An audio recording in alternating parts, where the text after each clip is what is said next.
If you like to make your NFL games a little bit more interesting, you've come to the right place. It's the Even Money Podcast with Ross Tucker and Steve Fezzik. Yeah, Vegas, baby, Vegas. It is the Even Money Podcast. We're presented by DraftKings. The crown is yours. This is one of the most valuable episodes of the year. We do it every year. It's one of the highlights of the show. And there are people that don't listen or watch youtube.com/Ross Tucker NFL in the offseason. I don't know what to tell you other than that is on you, because we've got the man, Warren Sharp from Sharp Football, on the show today to go over the schedule inequities and where we can pounce for our profit this year yet again. You can check me out on social media at Ross Tucker NFL. We are at Ross Tucker Pod. Love how much we're growing every week on youtube.com/Ross Tucker NFL. The star of the show is normally Steve Fezzik, longtime professional bettor out in Las Vegas at Fezzik Sports. But he is also, like me, a big fan of the data and information that comes to us from our guy, Warren Sharp. Check him out on social media at Sharp Football. I really don't even know where to start. There's a ton of schedule stuff we'll get into. I will say this, I can't highly recommend enough Warren's book that comes out over the summer, to the point where not only do I get a hard copy, I got one for my buddy's son who was obsessed with it. Like, if you have any young people in your life that are really into analytics, metrics, numbers, fantasy football, betting, any of those things, this thing is like the Bible. I mean, they will devour this thing. And Warren just told me before we started, he's got some type of discount. So before I forget and the show's over, Warren, tell me about the discount just for our Even Money Podcast listeners this year. Yeah, Ross, I appreciate you having me on first and foremost. Love talking about the schedule with you. And your buddy is similar to some people that I've heard, where they have the book, but then their son goes back to college and he steals the book and takes it to college with him because some of the kids love reading it. But it's over 500 pages, digs into everything you need to prepare yourself for the 2025 NFL season. And if you use the code ROSS, R-O-S-S, up at sharp.football, you could get the PDF for just $1. Now, we're only going to do this for a couple days. We've never done a discount to $1 at this time of the year before. But I just want a lot of people to be able to get their hands on it. And I don't think you're going to find a better use for $1 than you will with this 500-page book. And we're going to send you a hard copy. If you want your friend to actually have a hard copy this year and not have to pay for it, I can do that. I'm getting one to Steve as well. So happy to spread the good news that's found in this book, because it's a lot of work writing it, but it's a lot of fun reading it and using it for the season. Warren, very important. What's the website, or where do they need to go? Go to sharp.football, and there's a link right at the top. If you click that link, it'll take you to the page where you type in the code ROSS, R-O-S-S. You get the book for just $1. It's not even like .com, just sharp.football? Yeah, it's some sort of hack to like get you to the other links. Sharp.football. Wow, that's awesome. So by the way, I got to tell you, and Warren, you know this, Steve, we might be the premier schedule podcast network in the country, because I always have Mike North on, the VP of Broadcast Planning from the NFL, either the night it gets released or the next morning. And then we always have that's on Ross Tucker Football Podcast.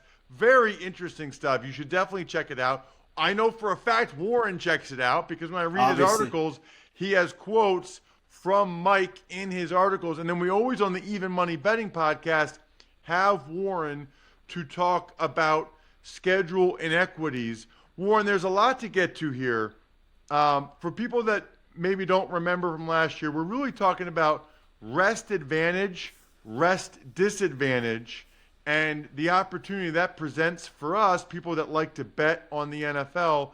Although I'll say this, Warren, what jumped out to me reading one of your articles is that the NFL actually, I don't know how intentional it was, But it seems like they might be listening to you, Warren. Well, first of all, I know they listen to you and might be paying attention to you because in a number of categories, there was actual improvement this year, right? There was. So credit where it's due. I obviously listen to that show every year. I think everybody should listen to Mike North come on Ross Tucker's show where he talks about the schedule and the process of making the schedule. But one thing I've learned over the course of the last several years, Ross, of listening to Mike, specifically my ears have perked up the last couple of years because you're right, the schedule inequity was ramping up. 2023 schedule was worse than 2022. 2024 was worse than 2023. I was highlighting these things. I was calling them out. And I was getting a little bit concerned because what I care a lot about for football games is if I'm a fan of the team and some of the teams that I work for is I want everything to be as even as possible, as level of playing field as possible, as best opportunity for all 32 teams to have a shot before the season starts as possible, right? Now, if we're betting on the games like Steve's in a different category like I do when I'm betting on these games, I'm okay with there being inequity as long as I'm aware of what that inequity is pre-flop so that I can take advantage of it, right? So I'm still going to mention these things ahead of time, but we never know if they're actually going to listen. But what I've learned from Mike North is that if we're expecting these schedule makers to try to come up with a schedule that's prioritizing fairness and is distributing all the rest disadvantages as evenly as possible, we're wrong. We should not expect that whatsoever. Their number one clear-cut priority is to create a product that's going to get a lot of viewership that then is going to help the media side of this thing get bigger deals, bigger contracts in the future so that they're either signing new deals and re-upping with the media networks in the future for more money, or they're breaking records so that they can then sell a one-off game on DAZN or a one-off game on Tubi next. Like, who knows where they go next, but they're trying to sell these other products to make themselves more money. And so if we understand that, we do realize a little bit more of why there is less equity and less balance than there perhaps should be. And the reason I think that there should be a lot of focus on the balance, Ross, is because the NFL is so different than baseball, especially hockey, basketball, where there's 82 games or 162 games and everybody's playing everybody else multiple times. You know, football, so much of your schedule is determined by the strength of who you play.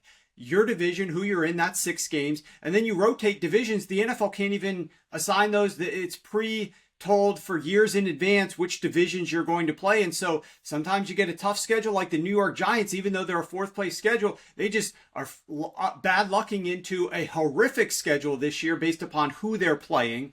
And so that's why the rest is an added layer to this. We'd like to see them be a little bit more balanced because they can control that. But, you know, for the most part, they don't focus on as much on that. To your point, though, I give credit to Mike North and his team here. They have improved in a variety of areas over the 2024 schedule. There is still inequity. There is still probably more that they could be doing, but they have made improvements and strides, and at least it's not going in the wrong direction, which is not something I could have said, you know, several years ago. You know what's crazy, by the way? This is amazing timing.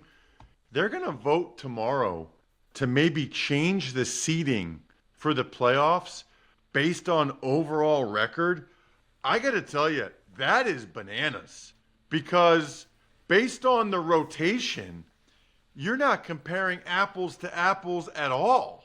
I mean, you can at least, it's formulaic, Stephen Warren, for who each division plays, right? Like, you play this other division in the other conference. You play this division in your conference.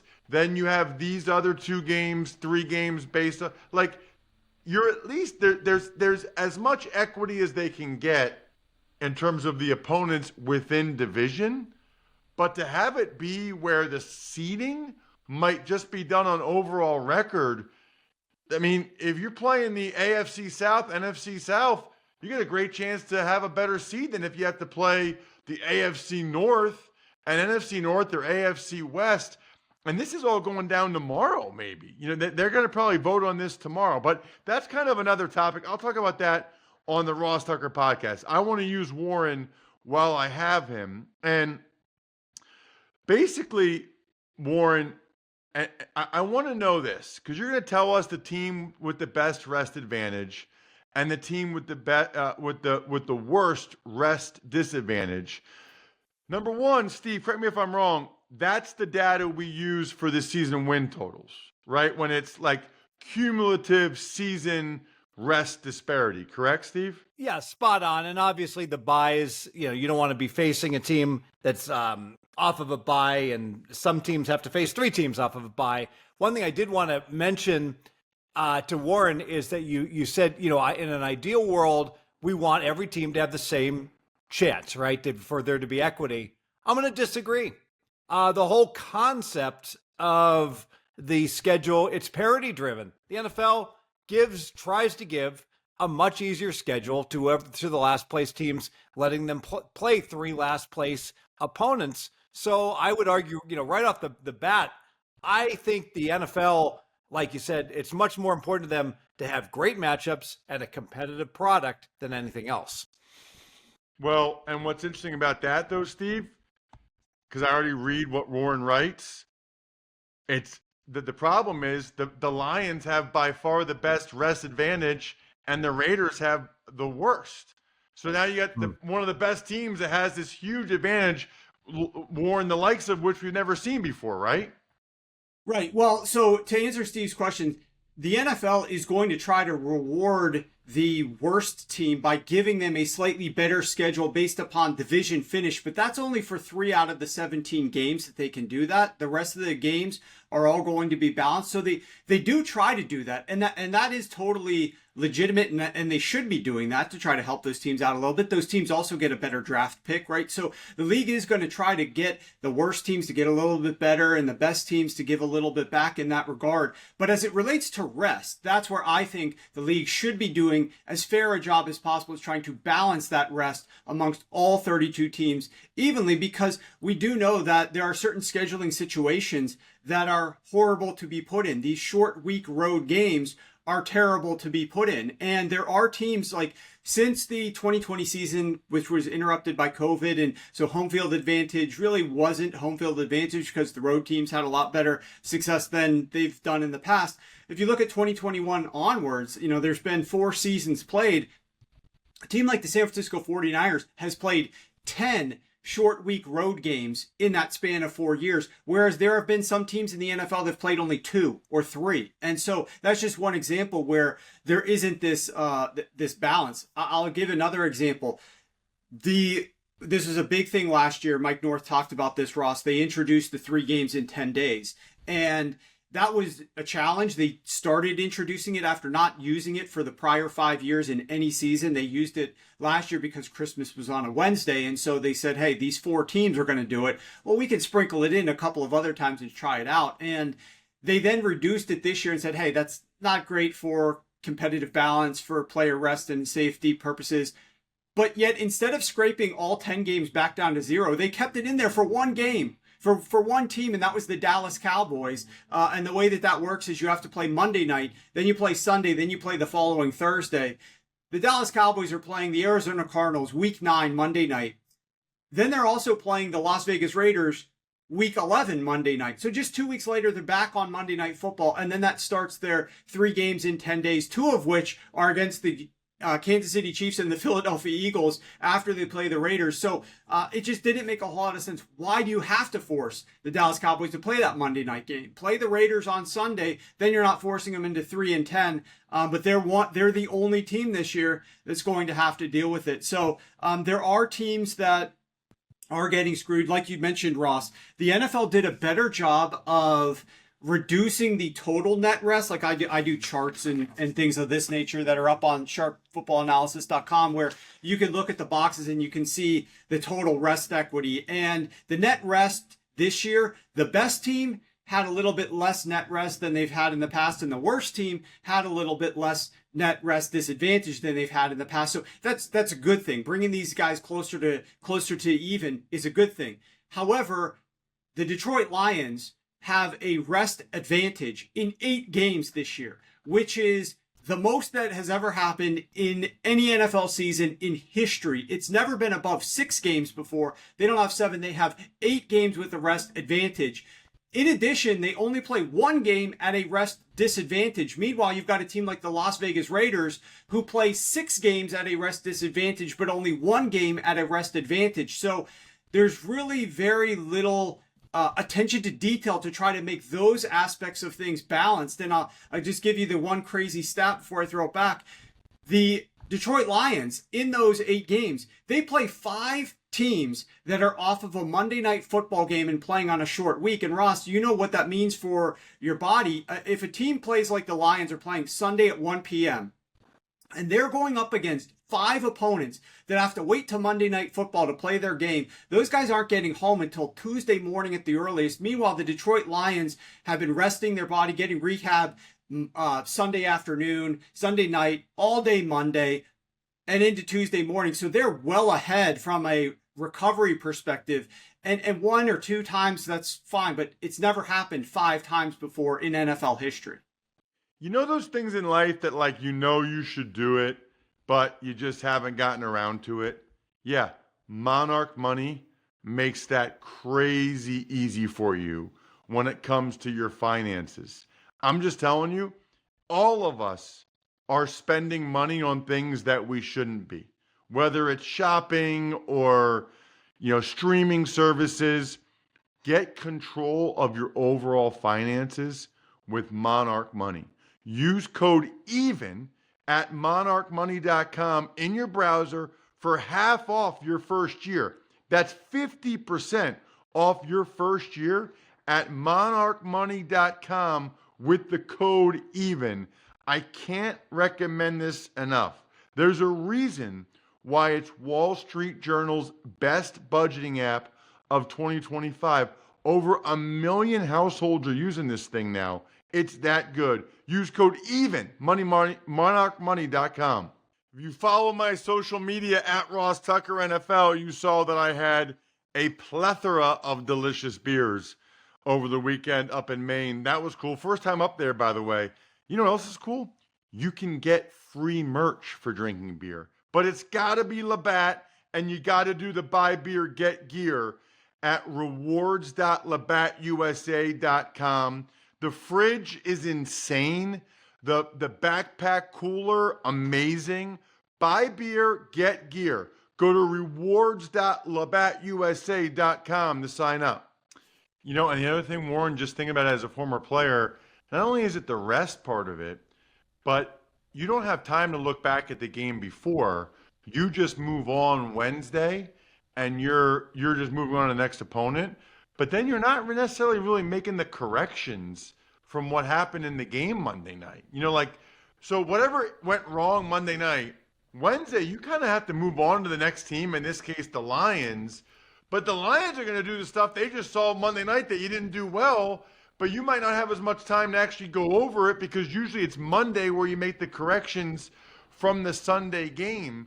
And I just want to bring Steve in here for a second, because Steve salivates, Warren, when you talk about some of these specific situations in games, because Steve, DraftKings already has the lines up for every game the whole season.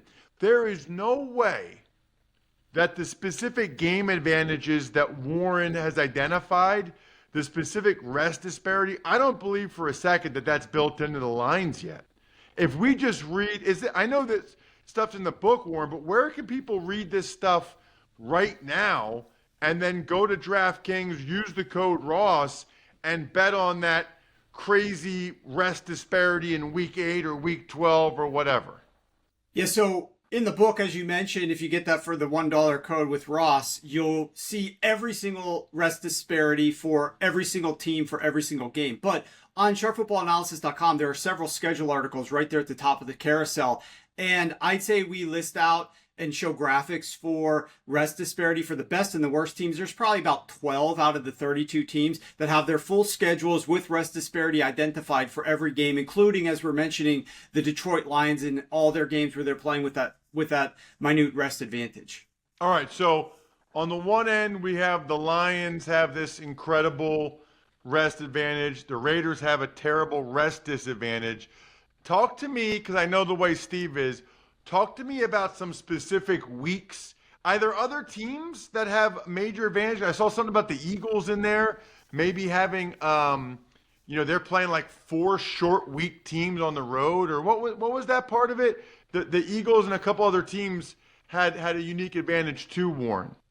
Yeah, the Eagles rank +4 on my net rest advantage, and they're in the top 10 in terms of total prep and rest advantage. They play 6 games with more rest than their opponents, so that's the second most. It would have been the most in NFL history, right? Because the prior record was 6, tied for the most. They also play 4 teams that have more rest. 4 games rather, the Eagles do, where they have less rest than their opponent does. But they're 10th in my overall rankings, and I got charts up at sharpfootballanalysis.com. One note on the Lions, and then I'll move to a team like the Cincinnati Bengals. The other interesting factor for the Lions that you have to account for when you're looking at balance and equity is what else is happening to the rest of that NFC North, because the Lions are getting these 8 games with a rest advantage. No other team in their division has more than 4. 2 of the teams, the Bears and the Vikings, only have 2 games with a rest advantage. The Lions only have 1 game with a rest disadvantage. The Bears have 5. And so if you look at the net rest advantage, the net games that the Lions have, I told you before, it's +8 because they have 8 and they lose 1 with 1. So that's, they're +7 in net games with the rest edge. No other team is above 0. Every other team in that division is 0 or worse in terms of net games with a rest advantage. So that's big for them. Another game that stands out to me is the Cincinnati Bengals. So for 3 years now, Ross, the Cincinnati Bengals are going to have to go into Baltimore on a short week on Thursday Night Football and play the Baltimore Ravens. Steve knows this. I know this, that playing on the road, especially if you're the underdog, the worst team, is a very big disadvantage on a Thursday night short week game. And for the Baltimore Ravens, they love feasting at home on these teams. They're 9-0 at home on Thursdays, Baltimore's historically. When they go on the road, they're 2-7. They're terrible. Cincinnati, likewise, they're much better when they host teams. And you could go look back, do a simple filter, Thursday night home teams. Most of these teams are going to do a lot better when they host these games. It does not make sense to me that the prior 2 years, Cincinnati's had to go into Baltimore and play on Thursday. They've lost both of those games, and now they have to do it for a 3rd straight year. You know how many times Baltimore has gone to Cincinnati on Thursday Night Football? Only 1 time since 2006. So where is the balance there? Like, same thing with the Dallas Cowboys. You don't need to stick Dallas 3 games in 10 days as the only team that's doing it this year. You don't need to make Cincinnati go to Baltimore for a 3rd straight season and play on Thursday Night Football, which is a big disadvantage. So that's just another one that jumps off the page to me.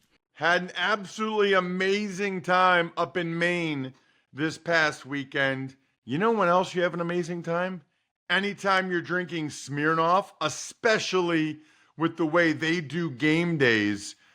I'm telling you, football is a we thing, right? You want to be good drinks, good fans, good friends, together. That's what Smirnoff's all about. It's the perfect vodka for crafting delicious cocktails, easy to make, versatile for any and all fans over 21. Grab a bottle of Smirnoff at your local retailer and head to Smirnoff.com to find recipes of delicious cocktails perfect for game day. Please drink responsibly. Smirnoff number 21 vodka, distilled from grain, 40% alcohol by volume. The Smirnoff Company, New York to New York. Please not share with anyone under legal drinking age. And Warren, refresh my memory. You have the data. How do teams with a rest advantage and or disadvantage do against the spread? In other words, because there's people listening to this and they're like, okay, I get it. It's not ideal, but does it really make a difference in the games? What does it tell us in terms of the spread, teams that are playing at a rest advantage or disadvantage? Well, I do have an interesting thing here about the bye weeks, which we now, after digging a little bit in deeper to this, which some of the guys at the inside the NFL actually pointed this out a little bit more, and in some of their offseason work. And so I did a little bit more analysis on this as well. Bye weeks actually have become a little bit detrimental from a betting perspective than it was prior to that 2011 CBA. So we now have plenty of data to look at this. Prior to that 2011 CBA, you were not, and this is back in your day, Ross, you were not forced to take any time off during the bye week. Now, the coach could reward you, give you some time off, but some teams practiced, some teams had the guys come in and do film review. Like, there was a lot of different options that coaches had. With that 2011 CBA, it was mandatory 4 days off. You cannot be here for 4 days. And so players check out, teams sometimes lose their rhythm, lose their focus a little bit. And I've seen that just situationally sometimes when I'm betting teams, 3 years ago, 2 years ago, and they're coming off of a bye. And so I'm like, maybe this is not that bad of it. Like, maybe this will give them an advantage. And actually, they're out of sync. The offensive coordinator is trying something new. The players aren't, and they're just not the same team that they were before the bye week. And the data shows that since 2017, teams off of a bye week, 46% ATS, minus 12.2% ROI. Since 2021, so the last 4 seasons, 45.6% ATS, minus 12.9% ROI. This used to be a positive. Since from 2002 to 2010, before that bye, teams were 56% ATS coming off of a bye, 7.6% positive ROI. So removing those teams from the rest analysis aspect and focusing more on the teams that have like this 3 to 6 day window is very beneficial if you're going to analyze how much rest impacts teams, because those teams don't have mandatory time off. Those mini buys on Thursday, it's discretionary how much time the coach wants to give a team off, but he's rarely going to give you 4 full days off like they do off of a bye week. If you're looking at these short week road games, Ross, the ones that we're talking about here that are very impactful, over the last decade, teams playing a short week road game have won 44%, have covered the spread in only 49%, minus 4.8% ROI. But if you exclude that 2020 season where home field didn't really matter and so the road teams did better, road teams playing on a short week, 42.9% straight up, 48.3% ATS, minus 7.8% ROI. So it doesn't sound like it's very far below that 50-50 coin flip mark, but as Steve knows, to beat the juice of minus 110, you have to hit over 52%. So dropping down here to 48%, and then the other side of this coin is if you're a road team where you actually have extra rest, so you're not on the short week, those road teams are 54.7% ATS. So you drop from 54.7% ATS if you're a road team with a little bit of extra rest to 48% if you're a road team without rest. And this is over, 100 plus games. So I think the sample is reasonable. It's a small sample sport. There aren't a lot of games being played here, but rest does matter. You have to focus on what types of rest matters the most, what situations it matters the most in. And I've identified a lot of those in that article, and you can just check it out. I go through every single rest situation, and I share a lot of the ATS results of those spots. This conversation is amazing. Warren, have to have you back next week to extend this and keep this thing going a little bit longer. Please. Thank you. Good luck, everybody. Hope you guys win some money. Thanks for tuning in to Even Money. Make sure to also check out the Ross Tucker Football Podcast, Fantasy Feast, and College Draft, all on the DraftKings Network, YouTube, or subscribe to the podcast on your favorite platform.